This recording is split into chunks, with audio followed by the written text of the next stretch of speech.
Personal finance opinions YouTube channel में एक और मुख्तसर वीडियो में आपको खुशामदीद। आज के video Nishat Chunian power limited NCPL के हवाले से है। इस कंपनी ने आज अपने हाफ ईयरली रिजल्ट्स का ऐलान किया है और इस रिज़ल्ट के साथ ही जो शेयर की कीमत है वो धड़ाम से नीचे गिर गई। 15.04 पे इस वक्त ये आ चुकी है, जो कि आज का लोअर लॉक है इसका 7.45% ये नीचे गई। और इस वीडियो में इसके जो रिज़ल्ट्स हैं उसको मैं थोड़ा-सा एनालिसिस करके आपको बताऊँगा कि क्या वाक़ई जो आज लोअर लॉक लगा इस पे ये जस्टिफाइड था और कौन-सी रीज़न्स हैं जिसकी वज़ह से इसके शेयर की कीमत आज इतनी गिरी और इतना मायूसी हमें नज़र आई इस कंपनी के शेयर होल्डर्स में। यहाँ पर हम देख सकते हैं कि ये शेयर 16 से ऊपर ट्रेड हो रहा था, तकरीबन ये 16.25 के आसपास रहा और बल्कि उससे कुछ टाइम ऊपर भी 16.5 से भी ऊपर गया था आज दिन के टाइम। लेकिन जो ही इसके रिज़ल्ट्स की अनाउंसमेंट हुई उसके बाद ये एकदम से नीचे आ गया और फिर ये ₹1.21 इसने अपने गँवा दिए और 7.45% नीचे आके ₹15.04 पे रह गया। तो ये शो करता है कि एक पैनिक सेलिंग हुई और लोगों की जो एक्सपेक्टेशन थी इसके रिज़ल्ट से वो उनकी पूरी नहीं हुई, क्योंकि इस कंपनी के हवाले से मेरी अपनी भी पर्सनल एक्सपेक्टेशन ये थी कि ये आज अपने रिज़ल्ट्स के साथ कोई डिविडेंड अनाउंस करेगा। लेकिन इस कंपनी ने कोई डिविडेंड अनाउंस नहीं किया और लोगों ने ख़ास तौर पे वो लोग जो कि डिविडेंड के हवाले से ज़्यादा पुरुम्मीद होकर इसके अंदर इन्वेस्टेड थे और वो भी इमीडिएट रिटर्न्स ढूँढ रहे थे, वो सब मायूस हुए और इसकी वज़ह से इसमें बहुत ज़्यादा सेलिंग देखने को आई। अब मैं इसके रिज़ल्ट्स को एनालाइज़ करके ये देखने की कोशिश करूँगा कि क्या इसके रिज़ल्ट्स वाक़ई इतने ख़राब हैं या ये सिर्फ़ एक पैनिक सेलिंग थी। जिसने 6 मंथ्स के रिज़ल्ट्स अनाउंस किए हैं उसमें हर तरफ हमें ग्रीनरी ही ग्रीनरी नज़र आ रही है, जो कि रेसिप्रोकेट करता है लोगों के सेंटीमेंट से। यानी कि जो रिज़ल्ट्स थे, जो नंबर्स अगर हम देखें तो वो जस्टिफ़ाई नहीं करते इस पैनिक सेलिंग को, क्योंकि लोगों ने सिर्फ़ डिविडेंड को देखा और डिविडेंड ना होने की वजह से इसमें से एग्ज़िट करना शुरू हो गए, सेल करना शुरू हो गए। लेकिन रियलिस्टिकली अगर आप इसको एनालाइज़ करें तो आप देखेंगे, अभी मैं डिटेल में आपको बताऊँगा कि सारे नंबर्स पॉज़िटिव हैं। सबसे पहले अगर हम इसकी नेट सेल्स देखें तो वो 8% इंक्रीज़ हुई हैं। पिछले साल के जो 6 महीने थे उसके मुकाबले में 9.7 बिलियन से बढ़ के 10.5 बिलियन पे चली गई और ग्रॉस प्रॉफ़िट अगर आप कंपनी का देखें तो 44% की इंक्रीज़ है। पिछले साल जो इसका ग्रॉस प्रॉफ़िट था 6 मंथ्स का वो 1.69 बिलियन था, जो इस साल बढ़कर 2.45 बिलियन पे चला गया और इससे पता चलता है कि कंपनी की जो कॉस्ट ऑफ सेल्स हैं वो काफ़ी कम रही हैं और ग्रॉस प्रॉफ़िट मार्जिन हमें वाज़ेह फ़र्क नज़र आ रहा है। पिछले साल जो इसके 6 मंथ्स का था वो 17.39% था। इस साल ग्रॉस मार्जिन बढ़ के 23.22% हो गया।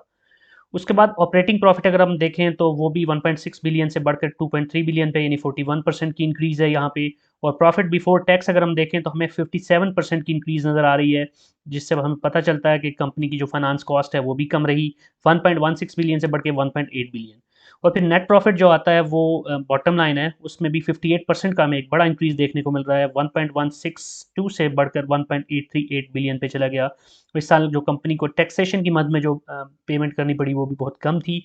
और ओवरऑल देखें तो नेट प्रॉफिट मार्जिन इसका 17.39% रहा। पिछले साल इसका 6 मंथ में 11.9% था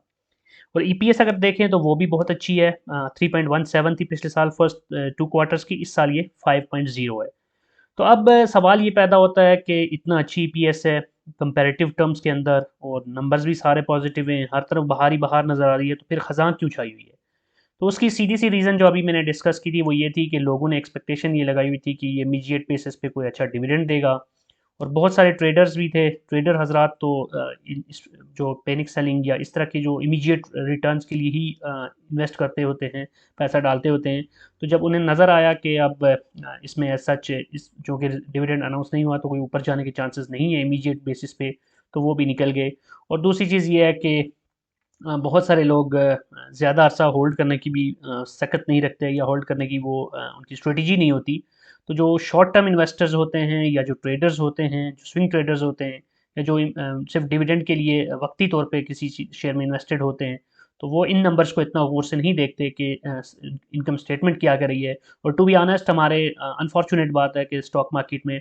बेशतर ऐसे इन्वेस्टर्स भी होते हैं जिनको शायद इनकम स्टेटमेंट की या बैलेंस शीट की, कैश फ्लो स्टेटमेंट की, जो फाइनेंशियल स्टेटमेंट्स होती हैं कंपनीज़ की, उनकी नो हाउ भी बहुत कम होती है। तो इनको देखे बगैर सिर्फ इस बेस पे देख लेना कि कंपनी ने 3 रुपये डिविडेंड दे दिया, 5 दे दिया, 10 दे दिया, ब्ला ब्ला ब्ला, कितना बोनस दे दिया, सिर्फ उसकी बेसिस पे जंप इन कर देते हैं या फिर एग्जिट कर देते हैं। तो ये एक बड़ा फैक्टर होता है जिसको फाइनेंशियल लिटरेसी की कमी मैं कहूँगा। तो ये एक रीज़न थी जिसकी वजह से बहुत से लोगों ने आज पैनिक सेलिंग की है। अब अगर हम इम्पोर्टेंट पॉइंट्स देखें आज के रिज़ल्ट के हवाले से, तो सबसे पहले जो ईपीएस है कंपनी की, जो गुज़श्ता साल था उस पूरे साल की जो इसकी ईपीएस थी वो 6.82 थी, और इस साल अब तक 2 क्वार्टर्स में ही कंपनी की जो ईपीएस है वो 5 रुपीज़ हो चुकी है। तो अगले 2 क्वार्टर्स के रिज़ल्ट्स के साथ this is pretty much sure, unless के कोई बहुत ही बड़ा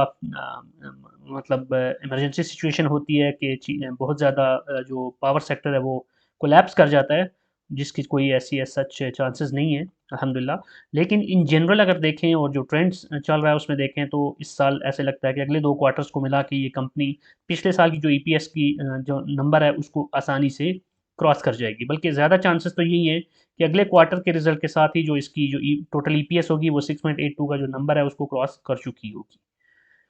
उसके बाद जो दूसरी इंपॉर्टेंट चीज़ ये है कि अभी हमने जैसे इनकम स्टेटमेंट को एनालाइज़ करते हुए देखा भी कि कंपनी के जो रेवेन्यू है, उसके अंदर भी हमें पॉजिटिविटी नज़र आ रही है। अखराजात जो हैं इसके एक्सपेंसेस हैं, उसमें कमी नज़र आ रही है। प्रॉफिट मार्जिन इसके ग्रॉस मार्जिन, नेट मार्जिन सारे हमें पिछले साल के मुकाबले में बेहतर नज़र आ रहे हैं। तो इस लिहाज से हम कह सकते हैं कि जितने भी इशारे हैं, जितने भी इंडिकेटर्स हैं कंपनी की डायरेक्शन के हवाले से, कंपनी की प्रॉफिटेबिलिटी के हवाले से वो पॉजिटिव हैं। और इसके बाद इंपॉर्टेंट चीज़ ये है कि अगरचे कंपनी ने फिलवक्त कोई डिविडेंड नहीं दिया, लेकिन बेहतर चूँकि नताइज बेहतर हैं, तो इसलिए हम ये एक्सपेक्ट कर सकते हैं कि अगले क्वार्टर के साथ या फिर जो अगले 2 क्वार्टर्स हैं उसके बाद जब फाइनेंशियल ईयर को क्लोज़ होगा, तो ये कंपनी इस पोज़ीशन में होगी कि वो एक अच्छा डिविडेंड दे सके। दूसरी बात ये है कि ये जो पावर सेक्टर की कंपनीज़ होती हैं, इसमें एक और चीज़ ये होती है कि इनकी जो पेमेंट्स गवर्नमेंट की तरफ से ड्यू होती हैं, जब भी इनको पेमेंट्स मिलती हैं, तो उस वक़्त भी अमूमन ये अपना डिविडेंड अनाउंस कर देती हैं और अपने शेयर होल्डर्स को जो अपना प्रॉफ़िट होता है, उसमें से कुछ चंक जो ट्रिकल डाउन होता है, वो कर देती हैं। रिसेंट पास्ट में हमने देखा कि एक दफ़ा हबको ने रिज़ल्ट अनाउंस किया था, उसमें कोई डिविडेंड नहीं दिया था, उसके बाद बहुत सारे लोगों ने पैनिक सेलिंग कर दी थी, उसमें से निकल गए थे, और चंद दिन के बाद अनएक्सपेक्टेडली उसने 10 रुपए के डिविडेंड का ऐलान कर दिया था। तो ऐसे भी हो सकता है, ज़रूरी नहीं है कि रिज़ल्ट के साथ ही कंपनी डिविडेंड दे, बाज़ औक़ात उसके बाद भी दे सकती है, और बाज़ औक़ात ऐसे भी हो सकता है कि कंपनी जो अपने प्रॉफ़िट्स हैं उसको रिटेन कर रही होती है फॉर समथिंग बेटर, और फिर अगले क्वार्टर्स में उसका रिज़ल्ट हमें नज़र आना शुरू हो जाता है, और उसकी वजह से कंपनी की जो पोज़ीशनिंग होती है वो मज़ीद बेहतर होती है। सो इस कंपनी के हवाले से मैंने भी इसमें इन्वेस्टमेंट कर रखी है। I am pretty much confident कि बहुत बड़ा डिविडेंड ना भी दे तो एटलीस्ट काफ़ी हद तक बेहतर डिविडेंड ये देने की पोजीशन में है विद नेक्स्ट क्वार्टर और विद फाइनेंशियल ईयर 2023 रिजल्ट। तो अगर आपने इसमें इन्वेस्टमेंट कर रखी है और अगर आप लॉन्ग टर्म इन्वेस्टर हैं तो आपको परेशान होने की ज़रूरत नहीं है। अलबत्ता अगर आप शॉर्ट टर्म इन्वेस्टर हैं या क्विक रिटर्न्स या क्विक मनी के लिए आपने इसमें इन्वेस्टमेंट कर रखी थी और आप चाह रहे थे कि अभी फ़ौरन से डिविडेंड मिले, तो या then it's time for you to have a bit of tension. बहरहाल ये जो कंपनी है इसके हवाले से जो आज इन्फॉर्मेशन आपके साथ शेयर की गई, आई होप कि ये यूज़फुल होगी आपके लिए, बेहतर तौर पे कंपनी के रिज़ल्ट को समझने में मदद देगी। कोई भी क्वेश्चन है, कोई भी फीडबैक है तो आप कमेंट सेक्शन में लिख सकते हैं, और अगर आपको ये वीडियो पसंद आई है तो चैनल को सब्सक्राइब करना, बेल आइकन को प्रेस करना, वीडियो को लाइक करना मत भूलिएगा। Thank you very much.